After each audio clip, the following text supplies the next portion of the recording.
de Mateus. Marcos 4. Outra vez começou a ensinar à beira do mar e reuniu-se a ele tão grande multidão que ele entrou num barco e sentou-se nele, sobre o mar, e todo o povo estava em terra junto do mar. Então lhes ensinava muitas coisas por parábolas, e lhes dizia no seu ensino: Ouvieis que o semeador saiu a semear. E aconteceu que, quando semeava, uma parte da semente caiu à beira do caminho, e vieram as aves e a comeram. Outra caiu no solo pedregoso, onde não havia muita terra e logo nasceu, porque não tinha terra profunda, mas, saindo o sol, queimou-se, e, porque não tinha raiz, secou-se. E outra caiu entre espinhos, e cresceram os espinhos, e a sufocaram, e não deu fruto. Mas outras caíram em boa terra e, vingando e crescendo, davam fruto, e um grão produzia 30, outro 60, e outro 100. E disse-lhes: quem tem ouvidos para ouvir, ouça. Quando se achou só, os que estavam ao redor dele, com os 12, interrogaram-no acerca da parábola. E ele lhes disse: a vós é confiado o mistério do reino de Deus, mas aos de fora tudo se lhes diz por parábolas, para que vendo, vejam, e não percebam, e ouvindo, ouçam, e não entendam, para que não se convertam e sejam perdoados. Disse-lhes ainda: não percebeis esta parábola? Como pois entendereis todas as parábolas? O semeador semeia a palavra. E os que estão junto do caminho são aqueles em quem a palavra é semeada, mas, tendo a eles ouvido, vem logo Satanás e tira a palavra que neles foi semeada. Do mesmo modo, aqueles que foram semeados nos lugares pedregosos são os que, ouvindo a palavra, imediatamente com alegria recebem, mas não têm raiz em si mesmos, antes são de pouca duração. Depois, sobrevindo tribulação ou perseguição por causa da palavra, logo se escandalizam. Outros ainda são aqueles que foram semeados entre os espinhos. Estes são os que ouvem a palavra, mas os cuidados do mundo, a sedução das riquezas e a cobiça de outras coisas, entrando, sufocam a palavra, e ela fica infrutífera. Aqueles outros que foram semeados em boa terra são os que ouvem a palavra e a recebem, e dão fruto, a 30, a 60, e a 100, por um. Disse-lhes: mas vem porventura a candeia para se meter debaixo do alqueire, ou debaixo da cama, não é antes para se colocar no velador. Porque nada está encoberto senão para ser manifesto, e nada foi escondido senão para vir à luz. Se alguém tem ouvidos para ouvir, ouça. Também lhes disse: atendei ao que ouvis, com a medida com que medis vos medirão a vós, e ainda se vos acrescentará. Pois ao que tem, ser-lhe-á dado, e ao que não tem, até aquilo que tem ser-lhe-á tirado. Disse também: o reino de Deus é assim como se um homem lançasse semente à terra, e dormisse e se levantasse de noite e de dia, e a semente brotasse e crescesse, sem ele saber como. A terra por si mesma produz fruto, primeiro a erva, depois a espiga, e por último o grão cheio na espiga. Mas assim que o fruto amadurecer, logo lhe mete a foice, porque é chegada a ceifa. Disse ainda: a que assemelharemos o reino de Deus, ou com que parábola o representaremos? É como um grão de mostarda que, quando se semeia, é a menor de todas as sementes que há na terra, mas, tendo sido semeado, cresce e faz-se a maior de todas as hortaliças e cria grandes ramos, de tal modo que as aves do céu podem aninhar-se à sua sombra. E com muitas parábolas tais lhes dirigia a palavra, conforme podiam compreender. E sem parábola não lhes falava, mas em particular explicava tudo a seus discípulos. Naquele dia, quando já era tarde, disse-lhes: passemos para o outro lado. E eles, deixando a multidão, o levaram consigo, assim como estava, no barco, e havia com ele também outros barcos. E se levantou grande tempestade de vento, e as ondas batiam dentro do barco, de modo que já se enchia.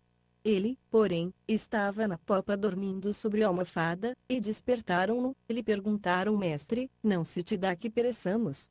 E ele, levantando-se, repreendeu o vento, e disse ao mar: cala-te, aquieta-te. E cessou o vento, e fez-se grande bonança. Então lhes perguntou: por que sois assim tímidos? Ainda não tendes fé?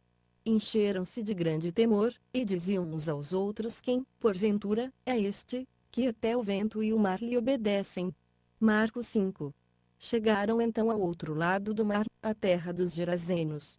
E, logo que Jesus saíra do barco, lhe veio ao encontro, dos sepulcros, um homem com espírito imundo, o qual tinha sua morada nos sepulcros, e nem ainda com cadeias podia alguém prendê-lo, porque, tendo sido muitas vezes preso com grilhões e cadeias, as cadeias foram por ele feitas em pedaços, e os grilhões em migalhas. E ninguém o podia domar, e sempre, de dia e de noite, andava pelos sepulcros e pelos montes, gritando, e ferindo-se com pedras. Vendo, pois, de longe a Jesus, correu e adorou-o, e, clamando com grande voz, disse: Que tenho eu contigo, Jesus, Filho do Deus Altíssimo? Conjuro-te por Deus que não me atormentes. Pois Jesus lhe dizia: Sai desse homem, espírito imundo. E perguntou-lhe: Qual é o teu nome? Respondeu-lhe ele: Legião é o meu nome, porque somos muitos. E rogava-lhe muito que não os enviasse para fora da região. Ora, andava ali pastando no monte uma grande manada de porcos. Rogaram-lhe, pois, os demônios, dizendo: Manda-nos para aqueles porcos, para que entremos neles. E ele lhe o permitiu. Saindo, então, os espíritos imundos entraram nos porcos, e precipitou-se a manada, que era de uns 2000, pelo despenhadeiro no mar, onde todos se afogaram. Nisso fugiram aqueles que os apacentavam, e o anunciaram na cidade e nos campos, e muitos foram ver o que era aquilo que tinha acontecido. Chegando-se a Jesus, viram o endemoninhado, o que tivera a legião, sentado, vestido, e em perfeito juízo, e temeram. E os que tinham visto aquilo contaram-lhes como havia acontecido ao endemoninhado, e acerca dos porcos. Então começaram a rogar-lhe que se retirasse dos seus termos. E, entrando ele no barco, rogava-lhe o que fora endemoninhado que o deixasse estar com ele. Jesus, porém, não lhe o permitiu, mas disse-lhe: Vai para a tua casa, para os teus, e anuncia-lhes o quanto o Senhor te fez, e como teve misericórdia de ti. Ele se retirou, pois, e começou a publicar em Decápolis tudo quanto lhe fizera Jesus, e todos se admiravam. Tendo Jesus passado de novo no barco para o outro lado, ajuntou-se a ele uma grande multidão, e ele estava à beira do mar. Chegou um dos chefes da sinagoga, chamado Jairo, e, logo que viu a Jesus, lançou-se-lhe aos pés e lhe rogava com instância, dizendo: Minha filhinha está nas últimas, rogo-te que venhas e lhe imponhas as mãos para que sare viva. Jesus foi com ele, e seguia uma grande multidão, que o apertava. Ora, certa mulher, que havia 12 anos padecia de uma hemorragia, e que tinha sofrido bastante às mãos de muitos médicos, e despendido tudo quanto possuía sem nada a aproveitar, antes indo a pior, tendo ouvido falar a respeito de Jesus, veio por detrás, entre a multidão, e tocou-lhe o manto, porque dizia: Se tão somente tocar-lhe as vestes, ficaria curada. E imediatamente cessou a sua hemorragia, e sentiu no corpo estar já curada do seu mal. E logo Jesus, percebendo em si mesmo que saíra dele poder, virou-se no meio da multidão e perguntou: Quem me tocou as vestes?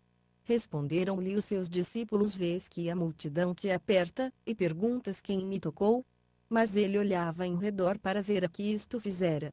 Então a mulher, atemorizada e trêmula, com cedo que nela se havia operado, veio e prostrou-se diante dele, e declarou-lhe toda a verdade.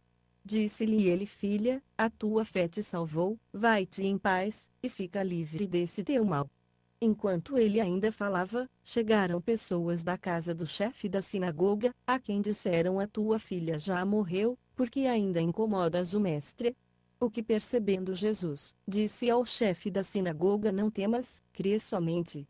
E não permitiu que ninguém o acompanhasse, senão Pedro, Tiago e João, irmão de Tiago. Quando chegaram à casa do chefe da sinagoga, viu Jesus um alvoroço, e os que choravam e faziam grande pranto, e, entrando, disse-lhes: Por que fazeis alvoroço e chorais? A menina não morreu, mas dorme. E riam-se dele, porém ele, tendo feito sair a todos, tomou consigo o pai e a mãe da menina, e os que com ele vieram, e entrou onde a menina estava.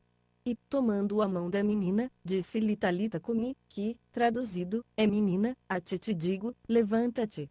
Imediatamente a menina se levantou, e pôs-se a andar, pois tinha 12 anos. E logo foram tomados de grande espanto. Então ordenou-lhes expressamente que ninguém o soubesse, e mandou que lhe dessem de comer. Marcos 6.